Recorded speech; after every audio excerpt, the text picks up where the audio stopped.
We are now joined by Sid Lowe from The Guardian and the Spanish Football Podcast. And we just saying before we hit record there, Sid, not much is going on in Spanish football at the moment, is it? So sure you've got plenty of time to have a chat about James. Nice and quiet. It's all very easy.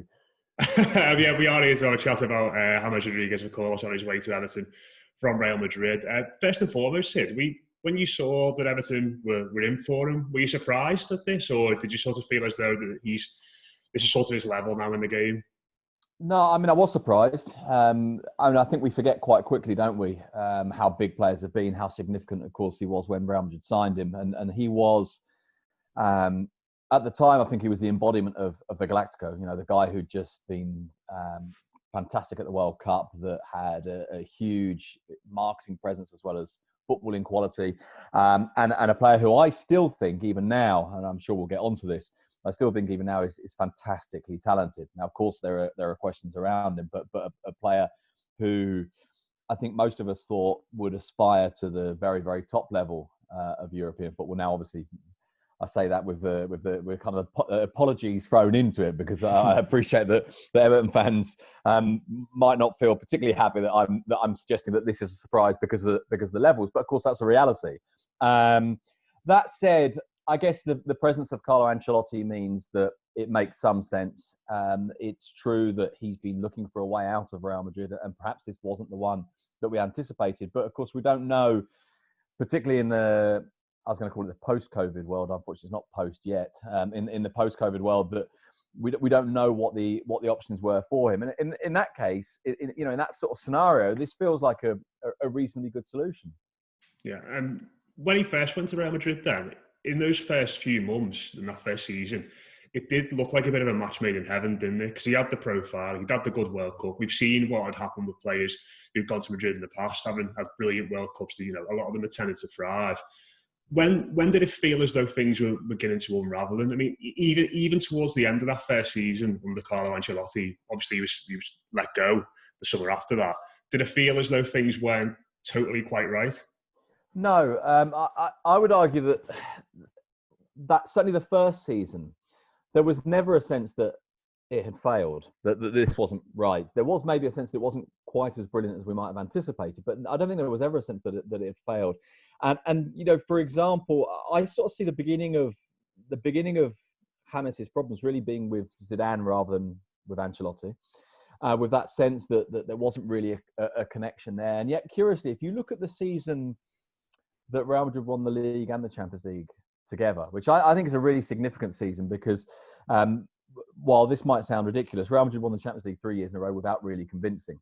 The only season where you genuinely looked at them and thought, this really is the best team in Europe, was that middle one of the three, when they won the league title as well. And obviously, look, I'm partly conditioned by the fact that I see this from the perspective of domestic Spanish football. And of course, I watched them win the Champions League twice when they weren't even the best team in Spain, and it felt a little bit odd. But that one season when they won the league as well, it kind of felt right. And James was, in that season, very definitely part of the second string. And then the back end of the season, probably we're talking 2.5, maybe 3 months, Zidane was genuinely almost, I think it was 8 away games in a row, he would change 9 players. It wasn't just rotations 2 or 3, it was 9. There was an A team and there was a B team. But what really defined that season was that B team was fantastic. And in particular, players that stood out, and I know it hasn't gone particularly well for either of them since then, were James and Alvaro Morata. And although these weren't the guys playing the games that really, really mattered, they weren't the ones playing the big Champions League games, they were playing league games and they were impressing week after week. And James in particular is one of those players that it always felt like there wasn't maybe a natural fit for him. He wouldn't necessarily dominate games, but in every single game, he would produce 1 or 2 passes that, to use the Spanish cliche, were half a goal. 1 or 2 passes that, bang, there it is on a plate for you. Finish it off or not, depends on the striker, but the pass was there. And I think that even in a scenario like that, which was unsustainable, by the way, and that was one of the things, is that Madrid could do that for one season, but they wouldn't be able to do it again, because people like James and Morata, who played so well and been given a lot of minutes, but not given the very best minutes, were inevitably going to say at some point, hang on, I'm showing how good I can be. This can't continue. And so it was this curious combination of a really good situation because he was playing well and demonstrating it, but a really bad one because there's no way you could keep doing this forever. And so I always had this sort of sense with James, and I think I probably still have it now, albeit the drift has been, prolonged now. I always had the sense with James that in the right team, given the right conditions, maybe relieved of some of the responsibilities that midfielders sometimes have, I still think he's a fabulous player. And I still think he's a player that if you can get if you like, the construction, the mechanics around him to work, then I think he's very, very useful indeed. Obviously, you've spoken a little bit about Zidane there and the first time that he came to the job. Before that, obviously, Benitez, for me, was the catalyst for this. Do you think that his unfancying of James, as it was, really did bleed into Zidane's tenure there? Or do you think it's just very stop-start between those two? A little bit of both, actually. It bled into it in a sense because, of course, you've got Zidane coming in halfway through a season, and you can't just you can change certain things. And obviously what Zidane really did in that first season at Real Madrid was kind of change the relationship with the players, change the mindset of the players, make people feel comfortable and give them a certain degree of latitude. What you can't do is construct, or at least not properly construct at that point. And so I think James had that difficulty that he hadn't been playing a huge amount with Benitez. And even if on the face of it, you think this is someone that maybe Zidane will embrace more than Rafa, because of course we know what Rafa Benitez is like as a manager. You know, it's very rigid. It's very much players having very, very clear responsibilities, and if they don't do that, well, then forget it. You know, and I think that was partly the problem with James. And I think had Zidane began a season, then maybe he would have worked on a process that allows James to play a part because of the level of talent. Whereas Benitez obviously embraces talent. I mean, you know, it wouldn't be fair to say that Rafa only likes workers, but he needs some of that criteria has to be fulfilled. And I think with Rafa, it didn't. And then because Zidane came halfway through a season, I think there possibly was a continuation of that. I think Zidane tried to give him minutes. But of course, if you give someone occasional opportunities, it's not quite the same as the continuity that someone like James needed. And also, as I say, because James isn't, in truth, I think it would be unfair to say he's not a worker, because I think every professional footballer works up to a point. But he's not that kind of player. He's not dynamic. He's not necessarily an athlete. He's not someone who's aggressive in the way that he plays. And so I think you're right to see the starting point with Benitez, and that does bleed into Zidane a bit. But I think then Zidane starts to have his own problems with James. I mean, look, fundamentally, I've often thought this, and not just with James actually, but with one or two others, maybe even Mesut or Sil. Part of the problem is that these are players who would probably believe that their natural role is as a number 10. At a club in which that position doesn't exist. Because if you're playing 4-3-3, a number 10 role doesn't exist. Now, obviously, you can then crowbar them into the right-hand side, perhaps in James' case of a front three, or maybe even the right-hand side of a midfield three, but then he really doesn't possibly have the dynamism of that. And so you're talking about a context in which the place where he would perform best doesn't exist. And, put bluntly, there are players around him who can make that role perhaps work better. And I think, in a way, he was partly a victim of context, maybe partly a victim of not making it harder for his managers to drop him. But I still think that he's one of those guys, as I say, that you might watch a game with him in which you think, okay, he's not dominating this game. He's not on top of it. He's not the standout player, but he's going to produce 2 opportunities at least every match, just with the quality of the delivery, particularly on the right-hand side, cutting back, and that in-swinging cross, sort of dropping it between the far post and the 6-yard box somewhere. And I think very, very few players deliver that pass as well as he does. Well, one thing just to add to that is, obviously his most comfortable position, as you say, is in a number 10. And you can see that in modern football now, the number 10 position at the very top clubs seem to have just died a death in some ways. Yes. Those sort of players like Coutinho, like James, just seem to really have struggled to adapt. Do you think that's fair to say that he did struggle to adapt to find any sort of role that would benefit him? Because obviously coming to the Premier League now, it's going to be difficult for Everton, who've played 4-4-2, 4-3-3, to actually find that number 10 position for him. Do you think he could adapt successfully to the right-hand side?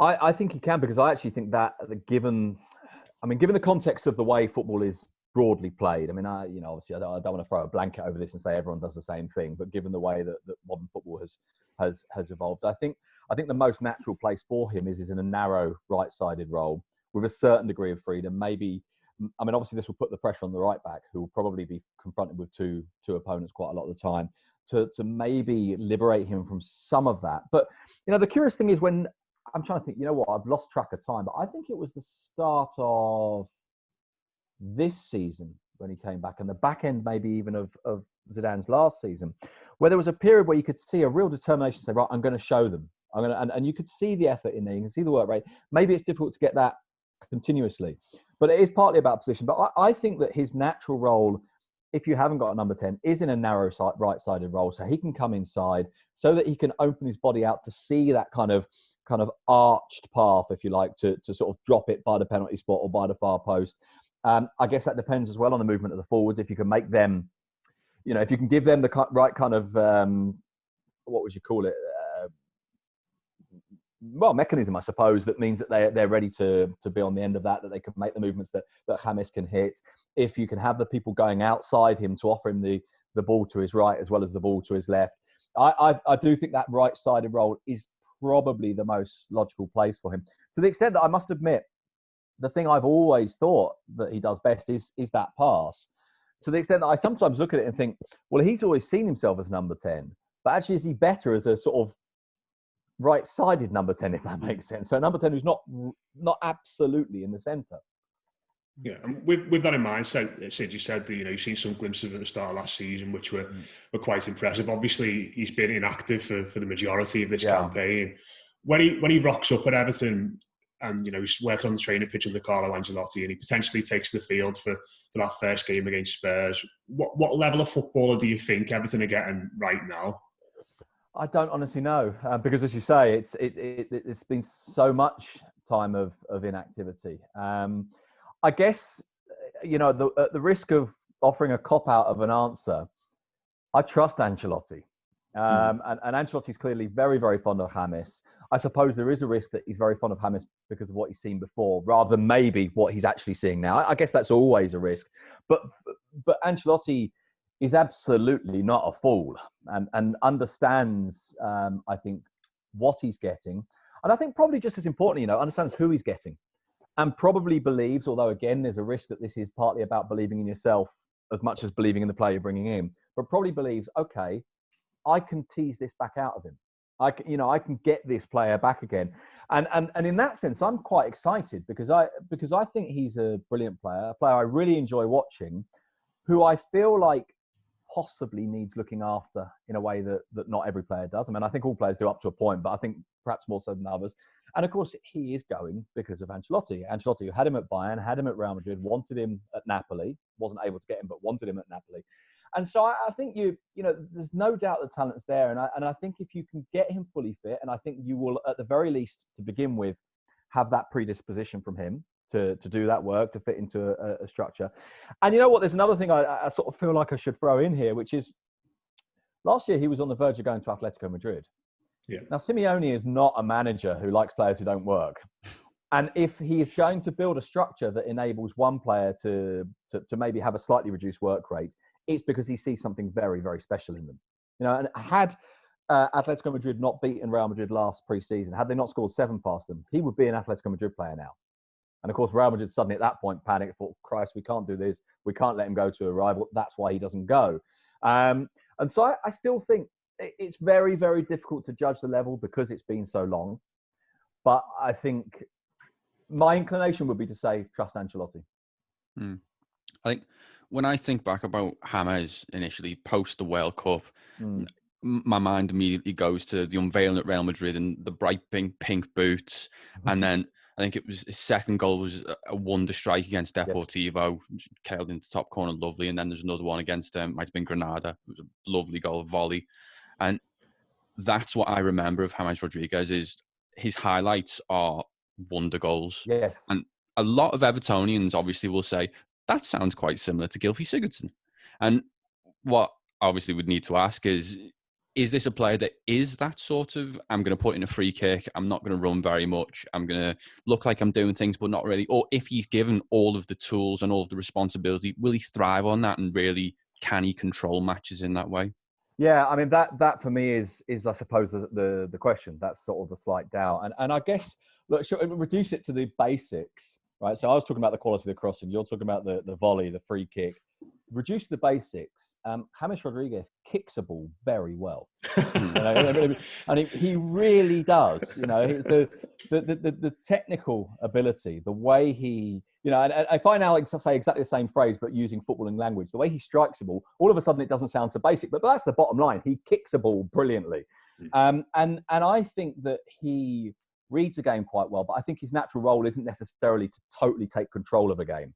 But because the quality of his passing is so good, let's say we come back to that, and it's implicit in your question. It comes back to a little bit what I was saying. There's a bit of me that thinks you may find that he drifts out of games, but you will probably find that he decides them. You know, this might be a guy who doesn't dominate a game for you, but Christ, he'll deliver one pass or one shot or one free kick or one moment where he sees something. And just as importantly, let's come back to, he kicks the ball very well. You know, you can put me on the middle of the pitch and I might see that pass, but I sure as hell can't play it. Mm-hmm. And he can. And the quality of that delivery is so good that, I mean, I think given the right tools and made to feel important, you know, we've seen games from him at Real Madrid where he has been the standout player. But more often we've seen games at Real Madrid when he's delivered the standout pass rather than delivered 50 of them, if you see what I mean. And also, but, you know, the context at Real Madrid is that there are others demanding that level of responsibility and demanding that central role. And if you can create that around him at Everton, maybe he will take that on. You say, you know, if you... it's a bit of a cliche, this, but if you have a midfield that protects him, and no midfield can ever protect a single player, it doesn't quite work like that. But if you can have a midfield that finds those positions, those pockets of space for him to occupy, receive, and then play that pass, then I think you can see that. But as I say, I do think it's likely that he's a player who decides games rather than dominates them. But honestly, the quality, the sort of the technical ability, the ability to put the ball in exactly the right place from 30 yards, from 15 yards, from a different variety of different positions. But as I say, more than anything else, from that narrow right-sided position, using his left foot, kind of opening his body up. I don't think, off the top of my head, apart from Leo Messi, that there's anyone who can deliver that pass quite like him. That narrow right-sided, left-footed, in-swinging ball, I'm not sure there's anyone who can deliver it like him. We obviously, you know, do you know what you said there about players being able to kick a football properly? Sid, Everton actually haven't had many of them in recent years, to be fair. So that in itself would be a welcome sight, a lad who can actually kick a ball properly. But just a couple of more before you go, because I know you are very busy. Mike mentioned there about Gylfi Sigurdsson and Everton's transfer strategy in recent years. This isn't the first player that's probably a bit past his best from an elite that Everton have signed. And one of the things that I think when we went into this summer that a lot of supporters said, obviously this has all been washed away now because we might be signing James Rodriguez, Everton needs to get young, hungry players through the door to help them grow, to have resale value, all those sensible things that the football fans always say at the start of the summer. Do you think Everton are going to be getting a motivated footballer in James Rodriguez? Well, look, I mean, the first thing is obviously from the context, the Everton context. You know, you guys know it far better than me, so I don't really know how that kind of fits together. But I also think it is true, isn't it, that you have these ideas, and football fans do like to kind of play at sporting direction. This is what we need, and needs to be this, and it's all very rational and all very sensible, and it makes, you know, it's entirely logical. But then there is that kind of spark of excitement when a player this good turns up. And then you do have that doubt about motivation. I guess the answer to that question, in a way, I mean, it's difficult. I mean, look, yes, he will be motivated. The question is, how long is that sustained? How long does that continue? And I suppose, look, it's very difficult, isn't it, for us, you know, whether it's as journalists or even as fans, to fully know where the mindset of a player goes. Because as fans, we all think, well, you put me out there, I'd be the most motivated player in the world. Yeah, but you'd be rubbish. And that's that sort of part of it. I would like to think intuitively, at least, that you get a player who's got something to prove. And so in that sense, yes, you get a motivated player. You know, you get a player who must be aware that for all his talent, which is immense, for all that he's been at some pretty big clubs, you know, Bayern Munich and Real Madrid are not small clubs. For all that, there must be a bit of, and it, you know, put bluntly, it would be perhaps a little bit easy for him to think, you know, I should be somewhere slightly bigger than this. But he does have something to prove now. And I think he is under a certain degree of pressure. And I wonder as well whether with Ancelotti, there might be if you like, a degree of personal moral pressure. You know, there's of Ancelotti, maybe not saying this explicitly to him, but him implicitly being aware that this is a guy who's not staked his reputation on me, but you know, who's stuck his neck out for me a little bit, who's brought me in because he believes in me. And I would like to think that James will think, I can't let this guy down.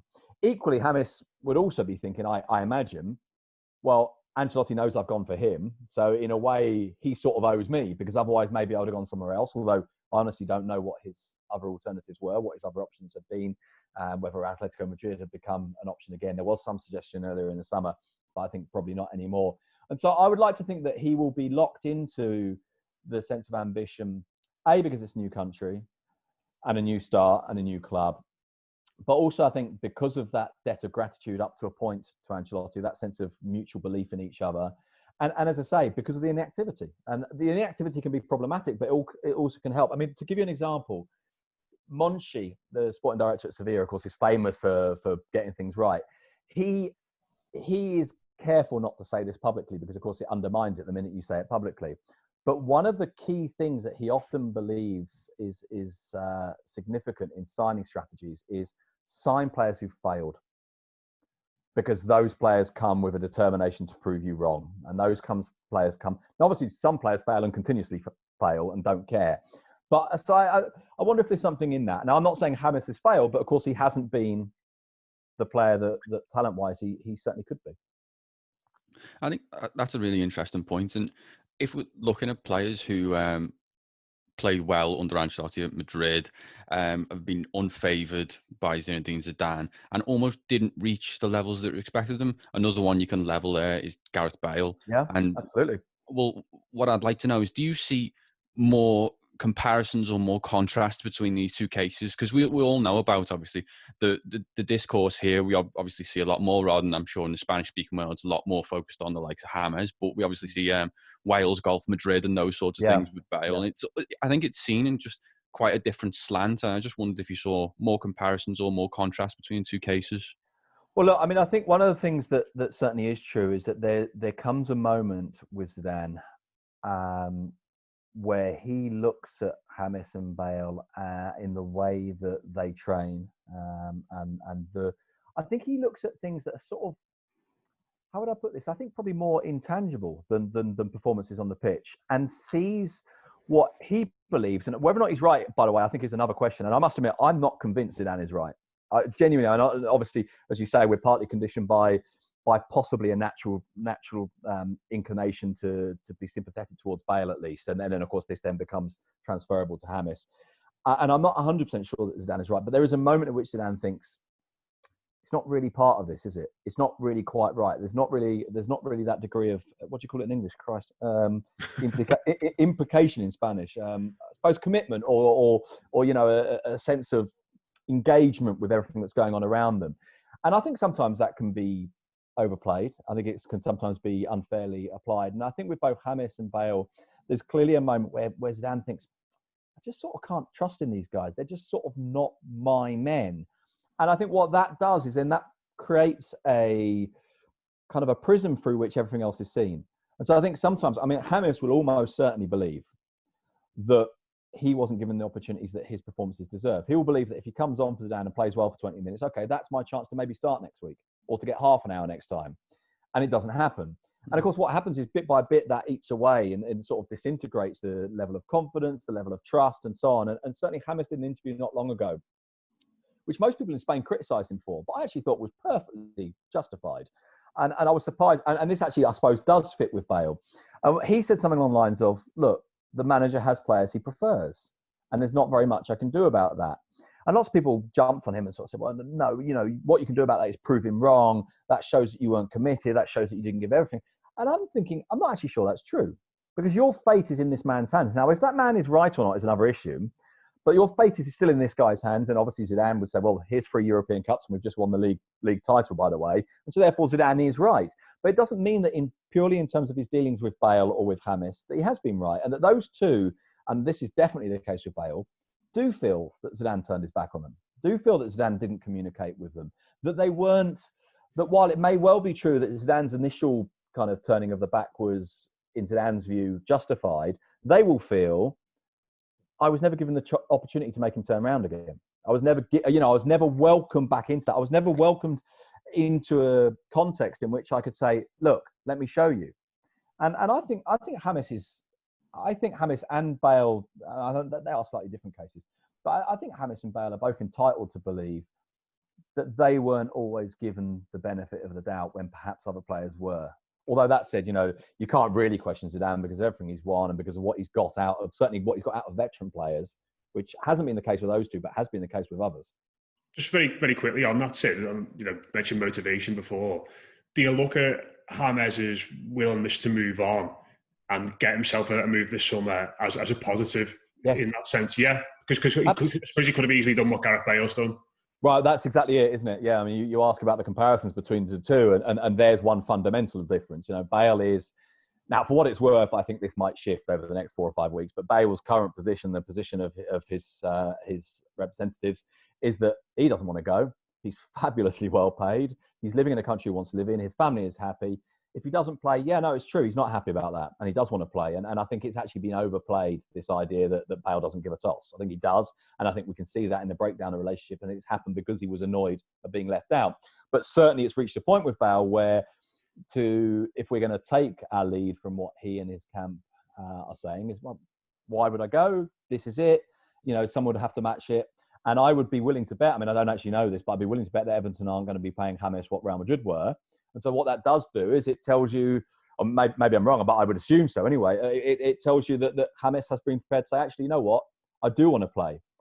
And possibly this wouldn't have been his first choice, but he's got someone there who's saying to him, I will look after you and I will play you. And you know that with me, I will try and find structures around you so that you can perform. And you know that with me, I think that you're worthwhile on the pitch because I can see things in you that maybe Zidane didn't see or Benitez didn't see. Or didn't want to embrace anyway. Presumably they saw them, but didn't want to embrace them. So I think that's right. And I think that's one point at which the comparison breaks down and breaks down very much in James's favour. This is a guy who clearly, the very fact that he's gone is because he does want to play and he probably recognises that he has a point to make and that he has to change, at least up to a point, change people's perspective of him. Yeah, fingers crossed that it all goes well. Anyway, certainly looking forward to a lad who can kick a football properly. Anyway, well, exactly. That has been long overdue. But Sid, really appreciate your time today. Thanks very much for coming on, and hopefully catch up again soon. Yeah, pleasure.